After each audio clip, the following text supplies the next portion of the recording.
কি কম দুঃখের কথা। আমি আমার লাইফে আর কি অনেক ধরনের কাজ করছি, অনেক ধরনের মোবাইলের কাজ করছি, কিন্তু এই সোনি এক্সপিরিয়েন্স 5 মার্ক 2 কন 3 কন অথবা 4 কন আর কি এই ডিসপ্লেটার সমস্যা একমাত্র আর কি গ্রিন লাইনের কারণে। আর এই ফোনের মডেলের ডিসপ্লে আমাদের স্টকের ভিতরে আর কি প্রতি সপ্তাহে সপ্তাহে আসে, আবার শেষ হয়ে যায়, আবার আসে কিন্তু আবার শেষ হয়ে যায়। কিন্তু কাস্টমার ভাইয়ের এই সমস্যাটা আর কি অ্যাভেলেবেল হয় অরিজিনাল ডিসপ্লের ভিতরে আর কি গ্রিন লাইন চলে এসে পড়ে। তারপরে আমাদের আর কি ইউটিউবে ভিডিও দেখে আমাদের কাছে ফোন দেয়। প্রত্যেকটা কাস্টমার একটাই প্রবলেম, গ্রিন লাইন এসে পড়ে।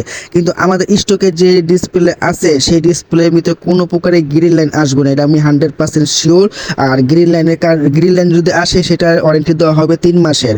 আর সার্ভিস ওয়ারেন্টি আমি দিব, কিন্তু রিফ্রেশ ওয়ারেন্টি হয় না, অথবা আমাদের কোম্পানির কাছ থেকে রিফ্রেশ ওয়ারেন্টি দেওয়া হয় না, কিন্তু সার্ভিস ওয়ারেন্টি আমি 2 মাসে দেবো। আর গ্রিন লাইনের সার্ভিস ওয়ারেন্টি দেওয়া হবে 3 মাসের। যদি আপনাদের এরকম ডিসপ্লে লাগে, আমাদের স্ক্রিনে যে নাম্বারটা আছে সেই নাম্বারের সাথে যোগাযোগ করে তারপর আমাদের স্ক্রিনে শপে চলে এসে পড়ুন। ধন্যবাদ।